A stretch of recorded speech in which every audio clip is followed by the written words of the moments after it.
Good afternoon. Today at Salmon Central, I'm joined by Mr. Neil Houlding, a familiar face to many of the viewers that watch this video series, and also a familiar face to many of the anglers in Nova Scotia. Neil has joined me in Salmon Central to talk about his life with Guideline, his life fishing in Nova Scotia, and his life fishing around the world. For the past 30 years, you've been frequenting Nova Scotia, Neil. Absolutely. Welcome back again. I wanted to ask you the question, why do you come to Nova Scotia and why have you been such a consistent, frequent visitor here? The first attraction was the extended season for salmon fishing. My days in Ontario is end of September, and in Spey, end of September, so the extended season. And the people, very warm people, love coming here. Beautiful place, the mountains, the rivers, the scenery, but mainly the people. Very, very warm people. Well, I know that you've certainly fished on the Margaree and you fished these small Northumberland rivers. Can you comment on them? Beautiful little rivers. I like these smaller rivers. They're more intimate than rivers I'm normally used to fishing. Big rivers like the Restigouche, Matapedia, Gowler in Norway. Big water.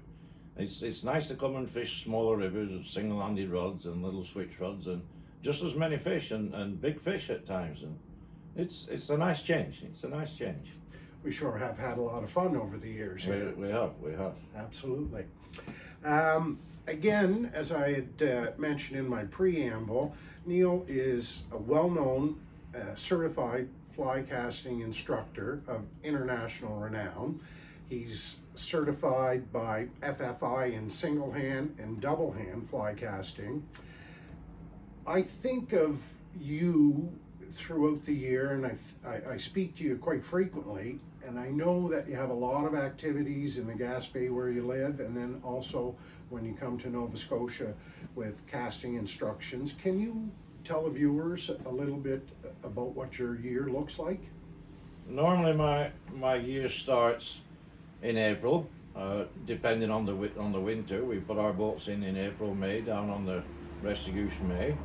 Not as much teaching then, but the official opening date, June 1st, for the camps on the Grand Cascapedia, Matapedia, Restigouche. I frequent those camps quite often, teaching gentlemen that have come for their annual week's fishing and invitations to go and teach with friends that I've made over the years. And it's my passion, and that's what I love to do the most. Terrific, Neil. And I don't really need to stand up and applaud you with your skill of teaching fly casting. I've taken lessons from many people over the years, but you stand alone in your ability to take concept to actual reality. Fly time. Love fly time. Yeah. Certainly COVID's changed the way we do business and the way we winter and the way we stay at home. I know that traditionally you usually go back to the UK to visit your family in the winter months. That's changed the last couple of winters, and as a result you've picked up your game with fly time. Yeah. There's some of the boxes that are out front here. Perhaps we'll show the viewers a little bit some of your work. Let's talk about that. Let's discuss the process of fly tying and what it means to you. I started when I came to Canada. My old mentor in England, tying classics, I just got to watch him. I never got to tie. And when I first came to Canada, I bought some used fly tying gear and started and got taught by many great tyers and picked up little things. And now, if I don't go away, I love to tie in winter. Last year I did 700, and Netflix, bags of chips, bags of cookies, and not a good mix. But if I go away, I don't get a chance to tie a lot of flies. So last year was great. I aimed for 1,000, I got 700. Most I give away. I don't sell my flies, just in case anybody's asking. And it's a lot of enjoyment to give someone a fly and they catch a salmon on one of your flies. It's rewarding. Absolutely. I've picked through your box often enough, and I've certainly angled many a fish on flies tied by Mr. Houlding here. I want to switch track a little bit right now and talk about Guideline and the business of Guideline. You are the North American Technical Advisor for Guideline. Can you tell the viewers about the business and what your role is with regards to Guideline? 5 years ago, 5.5 years ago, there was a chap in New Richmond looking to expand his sporting shop business, and fortunate for me, at that time, I was told by head office in Norway to find a distributor in Canada, which I found the perfect guy, Alain Pete, at Real Pete Sports, which many of you know, and we are now the North American distributor for Guideline.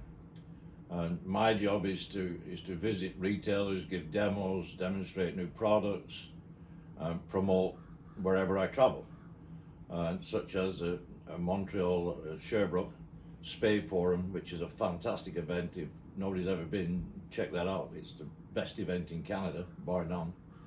And many other places where I go, I'm asked to demonstrate and give private lessons or group lessons, which we did here last year.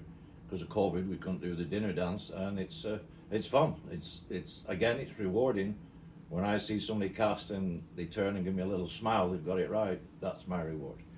Well, with regards to Guideline and some of the new products coming out with Guideline, you want to talk about that a little bit and give the viewers a sneak peek of what may be coming?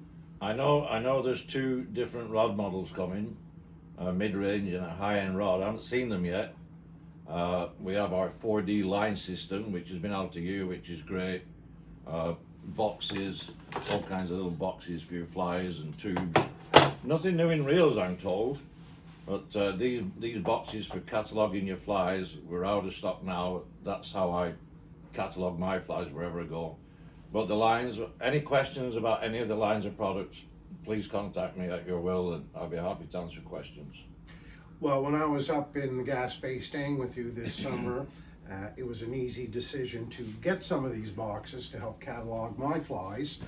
As you know, perhaps only 2 or 3 of the flies will actually get used, but having them in a spot where you can go and pick sizes, pick colors, certainly makes that job of fly selection much easier as we approach any salmon river or any type of season. Absolutely.